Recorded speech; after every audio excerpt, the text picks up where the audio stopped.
Buongiorno dalle colonie extramondo.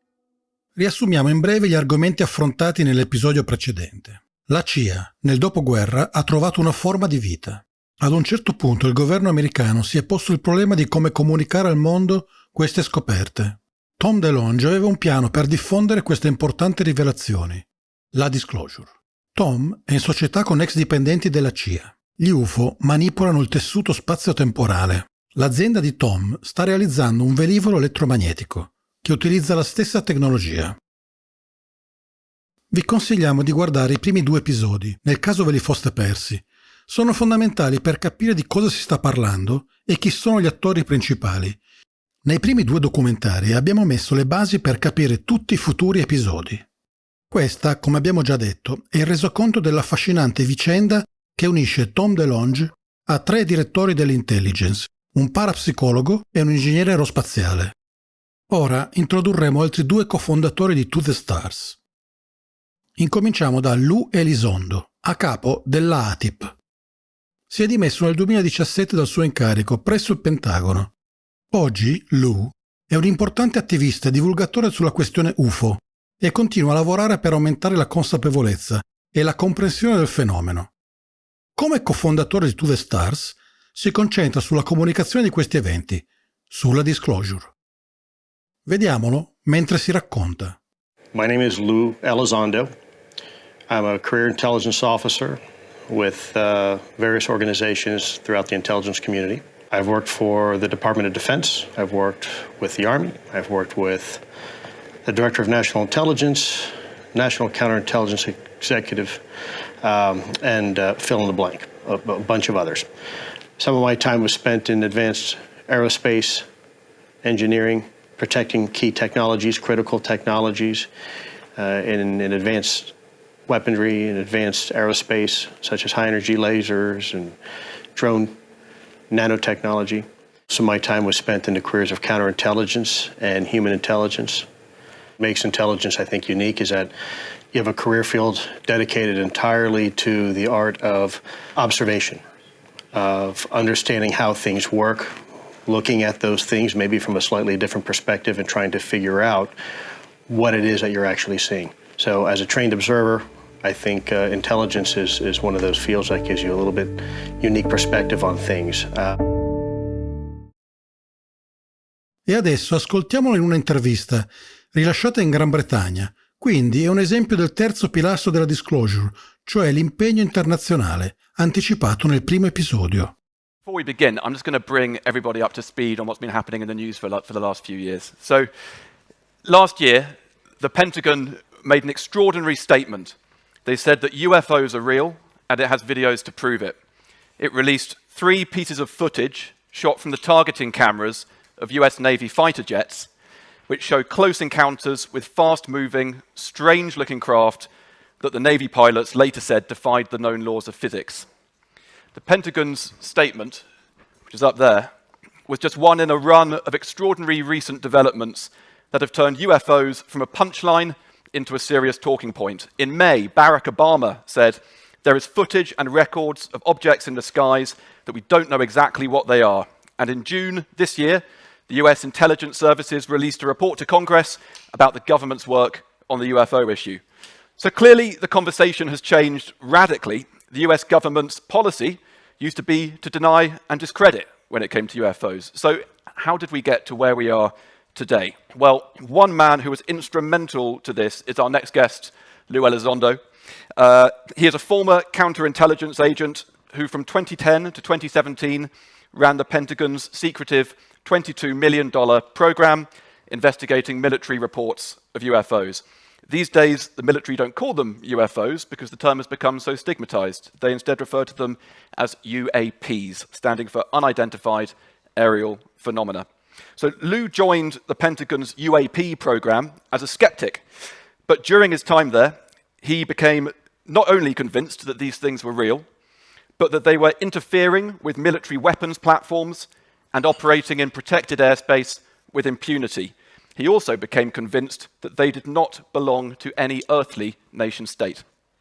Frustrated by inaction on what he saw as a grave national security threat, he turned whistleblower and spoke to the New York Times, which revealed the existence of the Pentagon's UAP program on its front page in December 2017, alongside interviews with pilots who had encountered these things. And since that 2017 New York Times expose, Lue has been briefing officials in Washington and working behind the scenes to compel the government to firmly establish a more transparent, thorough investigation into the phenomenon. And that's actually starting to happen. The new National Defense Authorization Act, currently making its way through Congress, requires that the government sets up a permanent office to study UAPs on a Defense Department-wide basis. So Lue, welcome. Charlie, thank you so much. We have a lot to talk about. Thank you very much for having me, and thank you folks for being with us here today. We're really looking forward to this.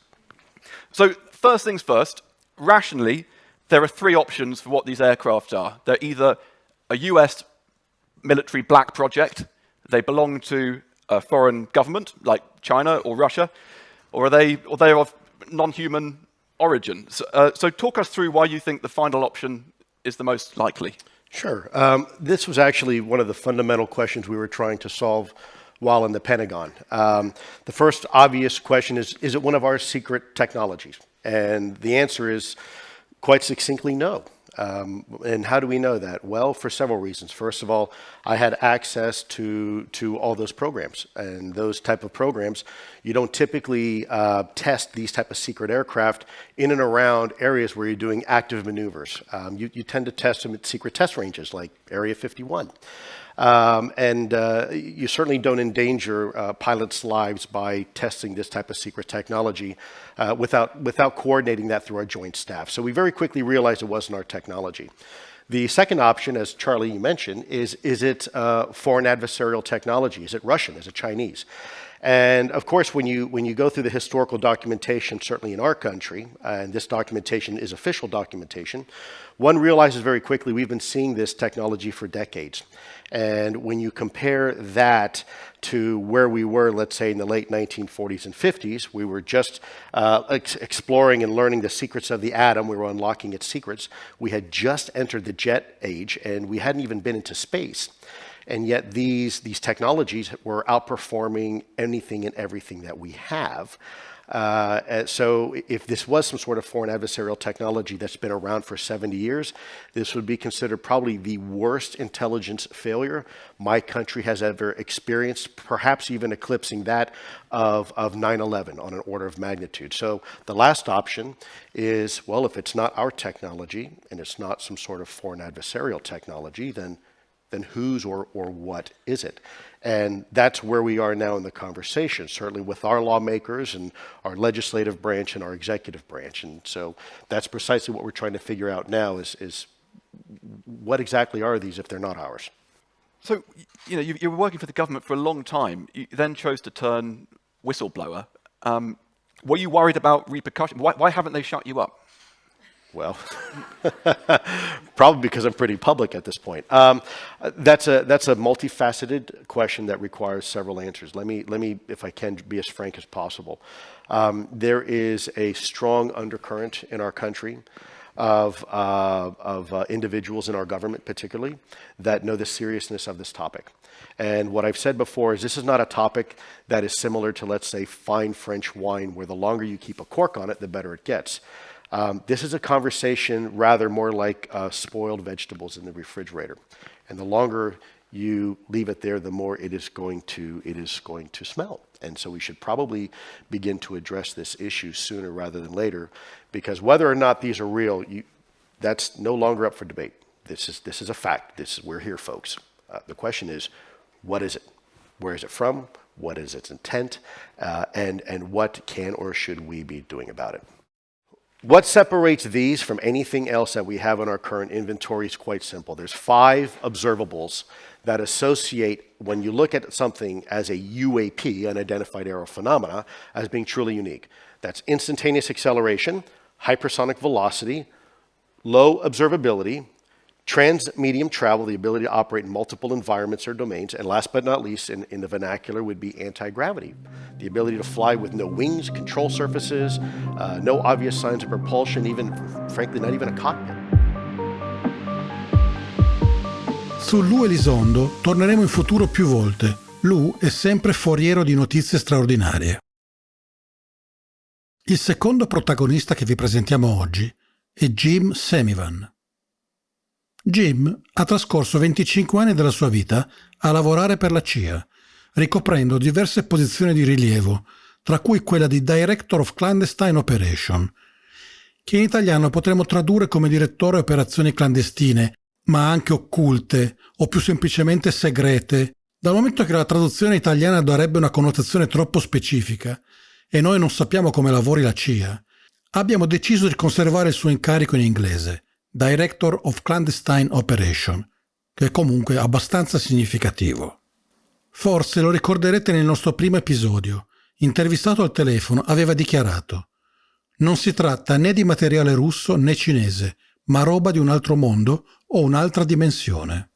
My name is Jim Semivan. I'm a retired CIA officer. I worked as a spy for 25 years in the CIA's clandestine service. Had a wonderful career there, enjoyed it very, very much. Was lucky enough to be a member of the Senior Intelligence Service. I currently consult with the intelligence community on a part-time basis. I was born and raised in Ohio. Went to school at Ohio State, got a couple undergraduate degrees, left and eventually went to San Francisco, where I got a master's degree in English literature at San Francisco State University. Working at the Central Intelligence Agency is a unique experience. You get in and you're very highly trained. You're working with a group of people that are usually very, very smart. They tend to be very, very bright. It's a lot of fun. They do train you very, very well. Working as a spy is always interesting. It's somebody once described it as 95% boredom and 5% sheer terror, and I think that's pretty much accurate. Do you think that these objects at large are observing, as a species, what we are? I don't think so. I think anything. I don't know. I mean, that's the answer to the question is I don't know. But looking at this, these are entities or an intelligence that's been around forever. The fact that they're showing up in craft that may or may not be real. I mean, that may be physical and subjective at the same time. That are able to do and it's incredible things. Are they waving hello to us? Are they basically saying we're here just so you know? But this whole idea of them observing us, there are so many ways to do this without showing themselves. They're creating something. I mean, they're basically creating something. They're creating a theater, a piece of theater, I think, where they're saying, look, we're here. You can't make heads or tails of us, and this is what we can do. But really, you really don't know what we can do. They're precognitive in the sense that they appear to know, they can read the future. They appear to know what we're going to be doing when we don't even know what we're doing. And it's like, well, it's a classic control mechanism in a sense. I mean, are they directing us? I mean, are they really sort of moving the chess pieces for us and we're not even aware of it? I don't know. It's mind-boggling to even think of all this.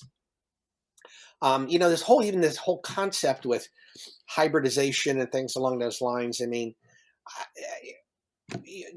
would you really have to tell people you're doing this? I mean, wouldn't you just do it and put a false memory in there? And, I remember in Passport to Begonia, the new book, the Jacques thing where he had an alien with a mask and then the mask had another mask and another mask.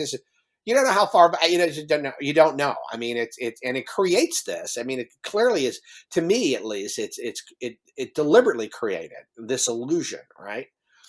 And I think it's meant to confuse us and confound us. It's very disturbing. And people, get angry with the government about not coming out, with what they know. And I am of the opinion that they don't know much more than we do. I'll speak hypothetically here. Do they have physical evidence? Hypothetically speaking, in my opinion, I think they do. Do they understand what they have? Hypothetically, in my opinion, I doubt it. And my belief, that belief is based on information I know for fact about how do I put this? In the government, everything runs on money, right? It's funding, and you fight for that money. And everybody fights for the money, right? And if you ever been to a Pentagon meeting where they quote unquote rack and stack projects, I mean, the knives come out. I mean, because you're talking, $50 million programs, and this is even the $1 billion programs. Those are all set in stone, usually at a higher level. When you start fighting for small amounts of money, when I say small, 20, 50, $100 million, the knives come out. And if you want a continuation of a project, you had better show some kind of success. Think about UAPs and think about the phenomenon. And let's say in 1947, the Air Force decides, look, we can't ignore this. If it's a 1 in 10,000 chance this is real, and one of the Air Force commanders did say this, right? 1 in 10 we have to look at it. CIA's of the same opinion. CIA is saying, look, we don't understand any of this. But chances are, it's probably real, but we don't know what it is. It doesn't seem to want to do any major damage to anything, but we need to look at this. And CIA statute basically said they're the ones that have to pull all this together from the different agencies and what have you. Do you honestly think they weren't doing this? Of course they were doing this. Of course they had programs, but those programs, to get funding for those programs, you have to show some type of progress. Well, how the hell are you going to explain the impossible to anybody? I mean, how are you supposed to make any progress at all when you're dealing with technology, nuts and bolts technology that may be, 1 to 2 orders of magnitude greater than what you understand, or what is possible for you to understand, and that becomes readily apparent. So, based on my my working with the intelligence organization, and I dealt with a lot of high tech stuff while I was in CIA. If you don't make any process, you have to sort of put it aside, and you have to say, okay, we're not there yet. We don't have the tools to understand this. Let's just wait and see if, when new technology comes up, we can revisit it. And I think that's what's been going on. But I don't think we're there yet. So my point would be, I'm sure that there's money being thrown at this. I think the Navy program, the OSAP and the ATIP program, was a very, very small program, really singled out by the Navy. I don't think it was any part of a much greater program that's probably are out there, legacy programs that are out there. They're being hidden, I think, for some reason, and I'm sure it's a good reason. And people say, well, we have a right to know. Absolutely, we have a right to know. But seriously, what's not to know? I mean, if the government is basically not telling you something, I'd like to give them the benefit of the doubt and say, okay, you're not telling me for, 1 or 2 reasons. Number one, we're working on trying to reverse engineer the technology, even though we don't know how we can do it, but nevertheless, we're making some headway. So they don't want anybody else to know about it. Understandable. Or the scary part is they do know, and they end up with something that is so frightening, and that would be so frightening to the general population of the world. They don't want to discuss it. They know it would cause more problems than it would be worth. So that's sort of where I stand. And so I say, well, let them sit on it. They don't own this. We own this. There's nothing they can do that we can't do on the outside, that we can't do privately. We have the brain power out there. We have the money is out there. We're just trying to get a hold of it, right? To actually start doing the research there. We shouldn't be waiting for the government to tell us anything. The government exists for one reason. The security establishment. That's a defense of the United States. That's it. So all they're concerned about is that. If you read the National Defense Authorization Act, it's basically saying, look, we're going to look at this so there's no more Pearl Harbors. That's all they want to do. So they're going to look at it, and then how can we weaponize the technology? That's what they're about. That's not what you're about, and that's certainly not what I'm about, and what most of the UFO community is about. We want to get to the bottom of this. Why the hell are we waiting for the government, who has a single mind on this, right? And they're not, and why would they share it? Tell a friend, you tell an enemy. we have to do this. That was the purpose of TTSA when it started. That's the purpose of MUFON. That's the purpose of every single UFO or UAP organization out there.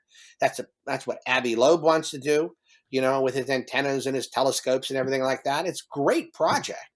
But they want to do it without the help of the government. Would it be nice if the government gave us money? Yes. But they're not going to do that. When I chatted with him in the beginning days, I asked Lou, I said, where do you think this where do you think this originates? And he said, most likely in the nexus between, quantum mechanics and consciousness. And I think that's probably the best explanation I've heard so far. Sì, cari amici, avete colto perfettamente. Questo ex direttore della CIA ha detto che esistono da sempre, che prevedono il futuro, che creano delle illusioni. Non è solo la dichiarazione che è sconvolgente, ma da chi proviene, dalla posizione che ha oggi e che aveva in precedenza. Questo cambia molto la prospettiva. Che ne pensate? Iniziamo a fare un po' di ragionamenti? Commentate qua sotto, approfondiremo i commenti e le domande più interessanti in qualche prossima puntata.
Ehi, sei un terrapiattista? E ovviamente non sai cos'è un'ortodromia? Sai già cosa fare.